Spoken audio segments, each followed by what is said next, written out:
चलिए, एक latest update आया उस पर मैं आपको बताऊं कि यूनिटेक जो है वो जो गुरुग्राम का प्रोजेक्ट है, सुप्रीम कोर्ट में पहले ही 15 करोड़ रुपए जमा करा चुका है, लेकिन अब सुप्रीम कोर्ट ने बोला है कि 2 करोड़ की राशि और जमा करनी होगी। कुल मिला के 17 करोड़ की जो राशि है वो यूनिटेक के खाते से जाती हुई नजर आएगी। 15 करोड़ ऑलरेडी कंपनी जमा करा चुका है और 2 करोड़ की और जमा कराने की बात की गई है सुप्रीम कोर्ट की ओर से। मेरे सहयोगी संतोष इस खबर पर अपडेट लेके मौजूद है। संतोष बताएं डिटेल में खबर क्या है यूनिटेक के संदर्भ में।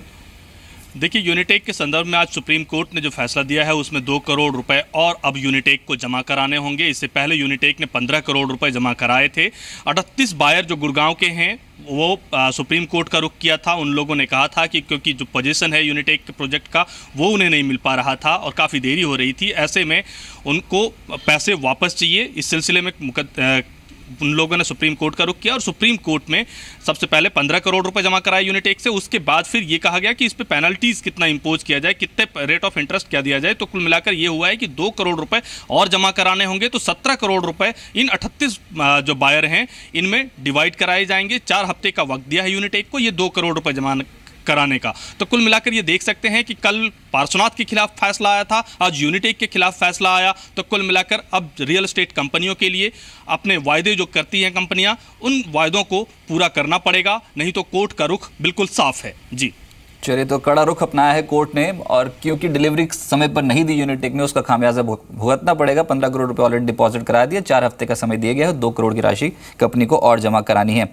एयरसेल मैक्सिस डील फोकस में मामले में पटियाला हाउस कोर्ट कल भी सुनवाई करेगा और साथ ही साथ ये खबर तो है ही कि पूर्व टेलीकॉम मंत्री दयानिधि महारन, उनके भाई दयानिधि महारन आरोपी हैं। लेकिन अपडेट क्या है और आज कोर्ट में क्या हुआ पटियाला हाउस कोर्ट में, ये बताएं संतोष कि आज कोर्ट में सीबीआई की तरफ से क्या कुछ यहाँ पर दस्तावेज दिए गए हैं।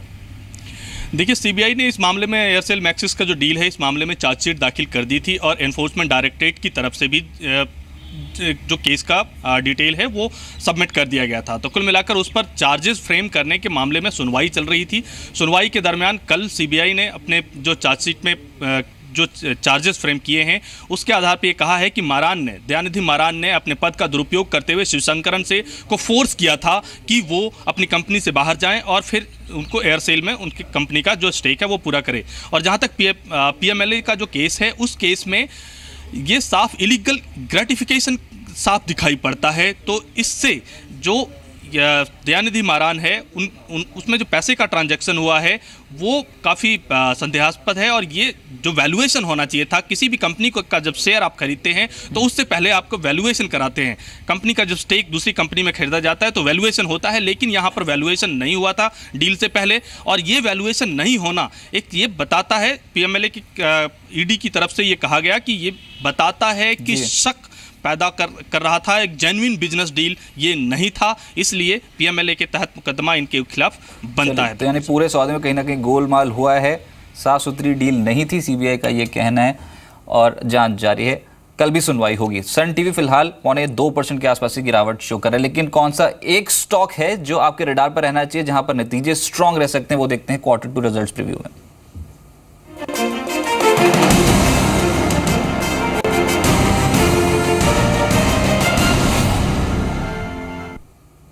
सुमित बताएं रडार पर कौन सा स्टॉक है जहां पर नतीजे बेहतर रह सकते हैं। शुक्रिया रजत।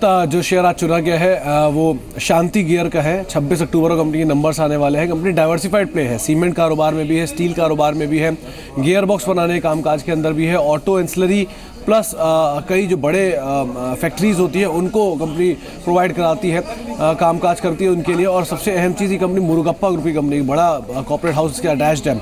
26 अक्टूबर को नंबर्स आने वाले एक अनुमान लगाया जा रहा है कि मुनाफे फ्रंट पे करीब 19% के आसपास की बढ़त देखने को मिल सकती है कंपनी के मुनाफे के अंदर। आय फ्रंट पे भी करीब 10 से 11% के आसपास की एक आय में बढ़ने का अनुमान लगाया जा रहा है। अहम चीज़ ये है कि कंपनी क्योंकि डेट फ्री है, कंपनी में कोई भी डेट नहीं है, इसलिए इंटरेस्ट कॉस्ट का यहाँ पे फैक्टर नहीं है, इसलिए एक स्ट्रॉन्ग मार्जिन कंपनी बाकी पीयर से कंपैरिजन में होल्ड करती है। इंटरेस्ट कॉस्ट का जो बाकी इनपुट कॉस्ट है वो कंपनी ने ईज आउट की है, उसका एक इम्पैक्ट जरूर कंपनी की इस तिमाही के नंबर्स के ऊपर आएगा। दूसरा, एक स्ट्रॉन्ग डिमांड जो है बाकी क्लाइंटल की तरफ से, चाहे ऑटो एंसिलरी स्पेस में बात कर लीजिए या फिर सीमेंट की जो दोबारा डिमांड के अंदर रिवाइवल आया है वहाँ से बातचीत कर लीजिए, तो दोनों का एक इम्पैक्ट कंपनी के इस तिमाही के नंबर्स के ऊपर भी आता हुआ दिखाई पड़ेगा। तो एक अच्छे नंबर्स कंपनी हो सकता है पोस्ट करते हुए दिखाई पड़े। 26 अक्टूबर को कंपनी के नंबर्स हैं। चलिए 26 अक्टूबर की कंपनी के नंबर्स हैं। शांति गियर्स बेहतर सेट ऑफ रिजल्ट्स डिलीवर कर सकती है। दिन के उच्चतम स्तर पे 134 का लेवल, ये जो आंकड़ा ये पार करता हुआ 3% की मजबूती इस गिरते बाजार पे भी आज के सत्र पे देखने को मिल रही है। शुक्रिया मेरे साथ जुड़ने के लिए। गौरव जी, आपके रडार पर बताएं 3 स्टॉक्स बताएं सर जहां पर कमाई का अभी मौजूदा स्तरों पर मौका है।